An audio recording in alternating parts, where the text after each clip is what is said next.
दूसरी बात जो उन्होंने कही कि spend on experiences, don't spend on stuff. कुछ लोग स्टफ़ पे ज़्यादा स्पेंड करते हैं। स्टफ़ से मुराद है जूते, कपड़े, चीज़ें।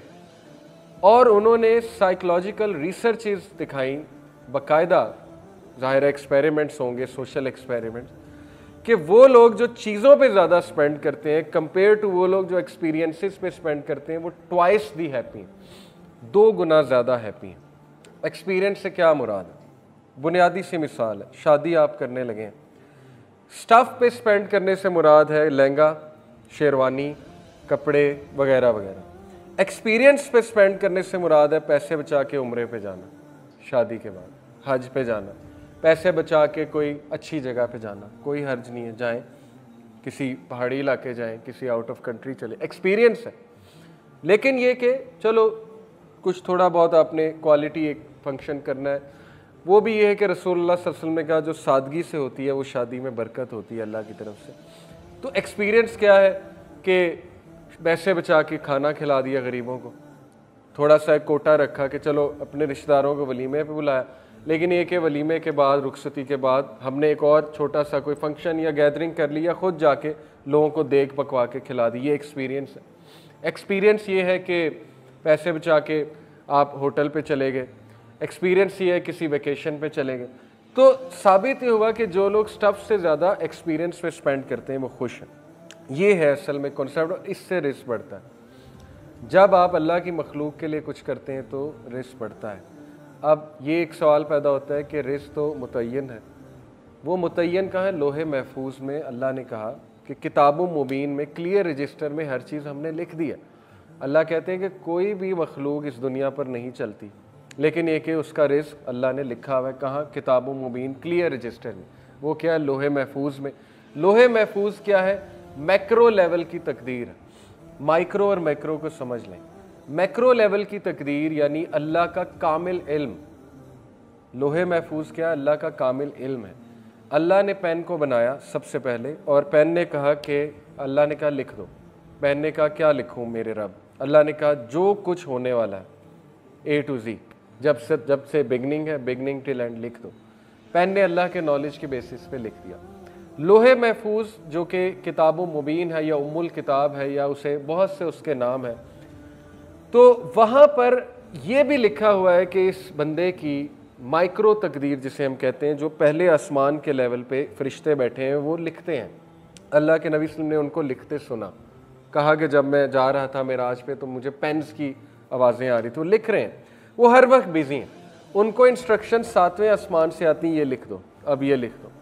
लैलतुल कदर की रात जो है उनको बताया जाता है ये चीज़ चेंज करो, ये एडिटिंग करो, ये बंदा ये दुआ कर रहा है, नेक अमल कर रहा है। डेली भी वो बिजी हैं, डेली डिक्री भी होती है, हमारे आमाल पे डिपेंडेंट है। मिसाल के तौर पे हमें आज एक चीज़ मिलनी थी, हमारे किसी गुनाह की वजह से रुक जाती है, इसको कहते हैं तकदीर। इसको कहते हैं कि वो चीज़ आपको गुनाह की वजह से नहीं मिली। ये है घटना। क्या अल्लाह कहते हैं ना, अल्लाह जिसका चाहता है रिज़्क़ कुशादा करता है, जिसका चाहता है घटाता है। असल में कहाँ घट रही होती है ये चीज़? डेली डिक्री में, ईयरली डिक्री में भी, एक साल के अगले मैटर्स में हो सकता है आपको कोई चीज़ मिलनी हो, लेकिन आपके किसी गुनाह की वजह से, आपके किसी चीज़ की वजह से वो चीज़ रुक गई। लेकिन लोहे महफूज में लिखा हुआ है कि ये चीज़ आपको मिलनी। उसकी टाइमिंग क्या है? ये डेली डिक्री, ईयरली डिक्री फरिश्तों को बताया जाता है, प्लस माइनस होता रहता है। आई होप कि ये एक बड़ा टेक्निकल और बड़ा कॉम्प्लेक्स कॉन्सेप्ट है। आई होप कि आपको इस मिसाल से समझ आ गया होगा।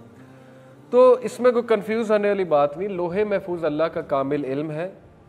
मैं अभी ये मोबाइल यूँ पकड़ रहा हूँ, अल्लाह को पता है, इसीलिए मैं अल्लाह की इबादत करता हूँ, इसीलिए मैं प्राउड हूँ अल्लाह का वर्शिपर। देखें, आज मैं आपको कहूँ कि एक ऐसी हस्ती है जिसको आपका सब पता है, A to Z, आपका जो आपने करना है, अभी आपने यहाँ से चल के वहाँ जाना है, वो भी उसको पता है। आप कहेंगे कौन है? आप तो बैत कर लेंगे जाके, आप कहेंगे मैं तो मिलाओ उससे, कौन है? यही अल्लाह है, अल्लाह के अलावा कोई नहीं है। गैब का इल्म अल्लाह के अलावा किसी को नहीं है, ख़जानों का इल्म अल्लाह के अलावा किसी। मेरी फेट अल्लाह को पता है और मैं इस पर प्राउड हूँ। इसमें कोई चैलेंज करने की ज़रूरत नहीं है कि ये क्या, यानी अल्लाह को पता है ना। कुछ लोग कहते हैं जी कि अच्छा अल्लाह को पता है कि आप जहन्नमी हैं या फलाना जहन्नमी, तो फिर मेरा क्या कसूर? नहीं, ऐसे हमने नहीं करना।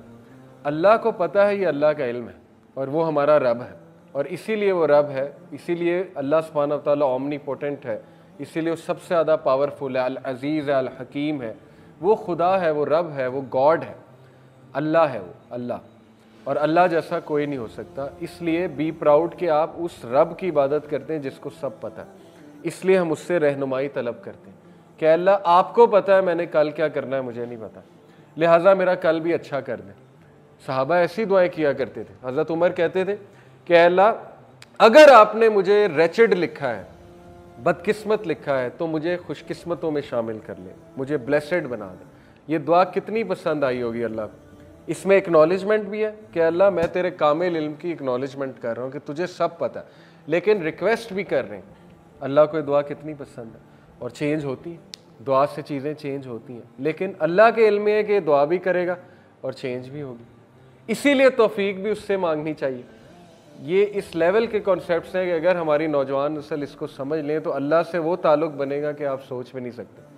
अल्लाह से कभी जुदा ही नहीं होंगे, वो हर मैटर में अल्लाह को शामिल करेंगे। जितना आप अल्लाह को जानेंगे, आपका अल्लाह से ताल्लुक़ खूबसूरत से खूबसूरत होता जाएगा। तो हम तौफीक भी अल्लाह से मांगते हैं कि अल्लाह ये भी आपको पता है कि तौफीक मुझे कितनी होगी, इसलिए मुझे ज़्यादा तौफीक दे दें, मैं दुआ करूं, मुझे हाथ उठाने की तौफीक दे दें। हर चीज़ हम अल्लाह से मांगते हैं, हर चीज़। और देखें, कंफ्यूज होने की कोई ज़रूरत नहीं है, सिंपल। जो भी कुरान में हदीस में कॉन्सेप्ट्स हैं ना, तकदीर के, रिज़्क़ के, उनको हमने किस रोशनी में देखना है? सुन्नत की रोशनी में, कि उसकी प्रैक्टिकल मैनिफेस्टेशन किस शख्स ने की? रसूल अल्लाह ने। प्रैक्टिकल मैनिफेस्टेशन क्या साबित होती है सुन्ना से? सबसे ज़्यादा कुरान किसे समझ आया? अल्लाह के नबी को। सबसे ज़्यादा अल्लाह किसे समझ आया? अल्लाह के नबी को। उन्हें कैसे समझ आया? उन्हें भी पता था रिज़्क़ प्री डेस्टिन्ड है, पता थी ये बात, उन्हें बिल्कुल पता थी, लेकिन उनका अमल क्या बताता है? हिजरत जब की, हर तरीका अपनाया कि नहीं अपनाया? रास्ता रिसर्च किया, कौन सा अच्छा है? बिल्कुल रिसर्च की। बैकअप पे हज़रत अली को बेड पे सुलाया, बिल्कुल सुलाया, वो तरीका भी इख्तियार किया। रास्ते में जो खाने पीने का बंदोबस्त था वो भी किया, बिल्कुल किया। सारी रिसर्च की, बिल्कुल की। ग़ज़वा खंदक की मिसाल लें, बहुत सी मिसालें हैं, मैं चंद एक दे रहा हूँ। असबाब इख्तियार किए, बिल्कुल किए। स्पाइज़ को, हज़रत हुज़ैफ़ा बिन यमान को एज ए इंटेलिजेंट स्पाई, जो कि बिल्कुल जायज़ है, जंग के मौके पे बनाया, भेजा, सारा जो है वो जाकर उनसे इंफॉर्मेशन एक्सट्रैक्ट करवाई। उसके बाद एक प्रोपेगेंडा भी जो है वो जायज़, जो प्रोपेगेंडा होता है वो भी इख्तियार किया कि मुशरिकीन को और ज्यूज़ को आपस में ज़रा उनमें फूट डाली जाए। वो भी आपको वाक़या याद होगा, एक सहाबी को भेजा, उसने जाके, उन सहाबी ने जाके कुरैश को कोई बात की, ज्यूज़ को कोई बात की, जायज़ है जंग में, और इसको प्रोपेगेंडा कहते हैं, जायज़ प्रोपेगेंडा, वो भी इख्तियार किया। दुआएं भी की, रो रो के, बहुत दुआएं की, डेली जाग के दुआएं करते थे।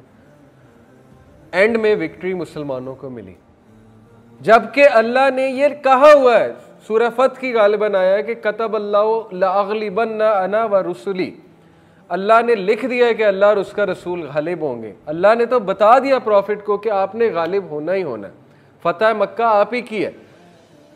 लेकिन बग़ैर एफर्ट के अगर अल्लाह ने किसी को कुछ देना होता तो मोहम्मद रसूलुल्लाह को देते सल्लल्लाहु अलैहि वसल्लम, क्योंकि सबसे प्यारे वो हैं अल्लाह को। लेकिन उनकी 23 साला एफर्ट्स आपके सामने, फतह मक्का के लिए प्रोसेस पूरा था, और वो प्रोसेस से गुजारना वही है। अल्लाह कहते हैं ना कि सहाबा को क्यों इस प्रोसेस से गुजारा, ताकि हम इनको पाक कर दें, ताकि हम छांटी कर दें इनमें से कौन जो है वो मुनाफिक है और कौन जो है वो नेक है, जो प्रॉफिट सल्लल्लाहु अलैहि वसल्लम के फॉलोअर्स।